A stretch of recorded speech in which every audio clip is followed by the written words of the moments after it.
ಇವತ್ತು ಎರಡೆರಡು ದೊಡ್ಡ ದೊಡ್ಡ ಸ್ಟಾರ್ಗಳು ಇಲ್ಲ ಮೂರ್ ದೊಡ್ಡ ಸ್ಟಾರ್ಗಳದ್ದು ಸಿನಿಮಾ. ಈ ಕಡೆ ಕೂಲಿ, ಈ ಕಡೆ ವಾರ್ 2. ಇವಾಗಲೇ ಕ್ರಿಂಚ್ ಗಳಿಂದಾನೆ ತುಂಬೋಗಿರುವಂತ ಬಾಲಿವುಡ್ ಸೌತ್ ನ ನೋಡ್ಬಿಟ್ಟು ಭಯ ಬಿದ್ದೋಗ್ಬಿಟ್ಟಿದ್ರು. ಲೋಕೇಶ್ ಸಿನಿಮಾ ಇರ್ಬೋದು, ಕೂಲಿ, ರಜನಿಕಾಂತ್ ಬೇರೆ ಆಕ್ಟ್ ಮಾಡೋರೆ, ನಮ್ದು ಏನಾಗ್ಬೋದು ಅಂತ ಒಂದು ಸಣ್ಣ ಭಯ ಇವ್ರಿಗಿತ್ತೇನೋ. ಆ ಬೈ ತಲೆ ಕೆಡಿಸ್ಕೋಬೇಡ ಜೂನಿಯರ್ NTR, ನಾನ್ ಸೌತ್ ಕಡೆಯಿಂದ ಇದ್ದೀನಿ, ಮುಕ್ಕರ್ಕಂಡ್ ಎಳೆ ಅಷ್ಟು ಜನನೇ ಎಳಿತೀನಿ, ನೀನ್ ತಲೆ ಕೆಡಿಸ್ಕೋಬೇಡ ಅಂತ ರಿತಿಕ್ಗೆ ಸಾಥ್. ಸ್ಪೈ ಯೂನಿವರ್ಸ್ ಒಳಗಡೆ ಕನೆಕ್ಟ್ ಆಗೋ ಈ ಸಿನಿಮಾ ಏನಾಯ್ತು? ವಾರ್, ಪತಾನ್, ಟೈಗರ್, ಯಾರು ಇವರೆಲ್ಲ?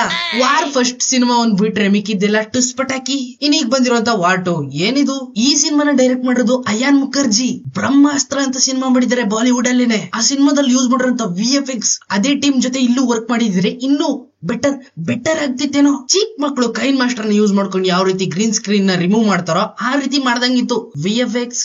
ಮೊದಲನೇದಾಗಿ ಸಿನಿಮಾಗೆ 1/4 ಗಂಟೆ ಲೇಟ್ ಆಗಿ ಹೋಗ್ಬಿಟ್ಟೆ. I am useless and timeless ಬಿಡಿ. ಓಪನಿಂಗ್ ಶಾಟ್ ಅಲ್ಲೇ ಚೈನಾದಲ್ಲಿ ಕತ್ತಿ ವರ್ಷೆ ಮಿಸ್ ಮಾಡ್ಕೊಂಡ್ಬಿಟ್ಟೆ, ಏನು ಮಾಡಕ್ಕಾಗಲ್ಲ. ಸಿನಿಮಾ ನೋಡಿದ್ಮೇಲೆ ಅರ್ಥ ಆಯ್ತು, ಮಿಸ್ ಮಾಡ್ಕೊಂಡ್ರೆ ಪರವಾಗಿಲ್ಲ ಬಿಡು, ಅಂತದೇನ್ ಸಿನಿಮಾ ಅಲ್ಲ ಇದು. ಮನದಾಳದ ಮಾತು. ಎರಡು ದೊಡ್ಡ ಲೆಜೆಂಡ್ ಗಳು ರಿತಿಕ್, NTR ಇವ್ರಿಬ್ರನ್ನ ಯೂಸ್ ಮಾಡ್ಕೊಂಡು ಸ್ಟೋರಿನ ಯಾವ ರೀತಿ ಬಿಲ್ಡ್ ಮಾಡಬಹುದಾಗಿತ್ತು. ವಾರ್ ನ ಮತ್ತೆ ರಿಪೀಟೆಡ್ ಆಗಿ ಅಲ್ಲಿ ಇಲ್ಲಿ ಸ್ವಲ್ಪ ಚೇಂಜ್ ಮಾಡ್ಬಿಟ್ಟು ವಾರ್ 2 ಇಷ್ಟೇ.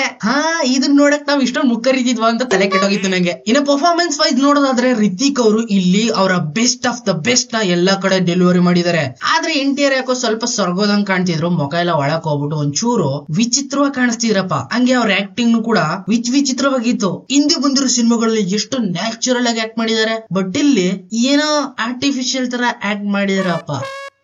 ಇನ್ನ ಇಲ್ಲಿ ಇದಕ್ಕೆ US ಸರ್ಟಿಫಿಕೇಟ್ ನ ಕೊಟ್ಟಿದ್ದಾರೆ. ಅಕಸ್ಮಾತ್ ಕಿಯಾರಾ ಅಡ್ವಾನಿ ಅವರು ಸ್ವಲ್ಪ ಇನ್ನು ಜಾಸ್ತಿ ಎಕ್ಸ್ಪೋಸ್ ಮಾಡ್ಬಿಟ್ಟಿದ್ರೆ A ಸರ್ಟಿಫಿಕೇಟ್ ಆಗ್ಬಿಡೋದು. ಯಾಕೇಳಿ ಅಲ್ಲಿ ಏನೋ ಡಿಫ್ರೆಂಟ್ ಆಗಿರ್ತದೆ. ಅಲ್ಲಿ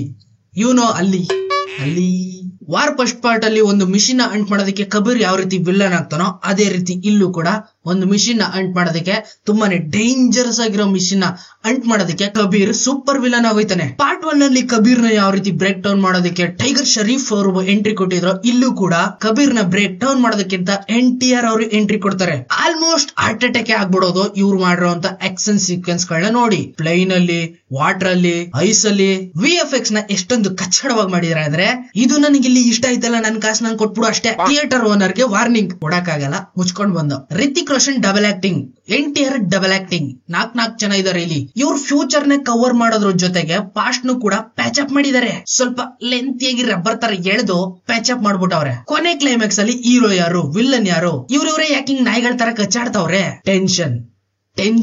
ಈಗಾಗಲೇ ಬಂದಿರುವಂತ ಸ್ಪೈ ಯೂನಿವರ್ಸ್ ಅಲ್ಲಿ ಪತಾನ್, ಟೈಗರ್ ಎರಡು ಕೂಡ ವರ್ಸ್ಟ್ ಸಿನಿಮಾ. ಇದು ಅದಕ್ಕಿಂತ ಒಂದ್ ಕೈ ಜಾಸ್ತಿ, ಡಬಲ್ ತ್ರಿಬಲ್. ಆದ್ರೆ ಒಂದೇ ಒಂದನ್ನ ಮಾತ್ರ ಮಿಸ್ ಮಾಡ್ಕೊಂಡ್ಬಿಟ್ಟೆ, ಲಾಸ್ಟ್ ಪೋಸ್ಟ್ ಕ್ರೆಡಿಟ್ ಸೀನ್. ನಾನೇನ್ ಮಿಸ್ ಮಾಡ್ಕೊಳ್ಳಿಲ್ಲ, ಥಿಯೇಟರ್ ಕಚಡ ಬಡ್ಡತ್ತಗಳು ಕೊನೆ ಸೀನ್ ನ ಕಟ್ಟೆ ಮಾಡ್ಬಿಟ್ರು. ಅಂದ್ರೆ ಆಡಿಯನ್ಸ್ ಇದ್ದಿದ್ರೆ ಒಳಗಡೆ ಕಟ್ ಮಾಡ್ತಿರ್ಲಿಲ್ವೇನೋ, ನಾನೊಬ್ನೇ ಹಿಂಗೆ ದೈವ ನೋಡೋರಂಗ್ ನೋಡ್ತಾ ನಿಂತಿದ್ದೀನಿ, ಕಟ್ಟೆ ಮಾಡ್ಬಿಡದ. ಹಂಗೂ ಕೇಳಿದ್ರೆ ಅಣ್ಣ ಲಾಸ್ಟ್ ಸೀನ್ ಇರುತ್ತೆ, ಹಾಕಿ ಒಂಚೂರು ನೋಡ್ಕೊಂಡು ಹೋಗ್ಬಿಡ್ತೀವಿ ಅಂತ. ಮುಗೀತು, ನಡಿ. ರೆಸ್ಪೆಕ್ಟೇ ಇಲ್ಲ.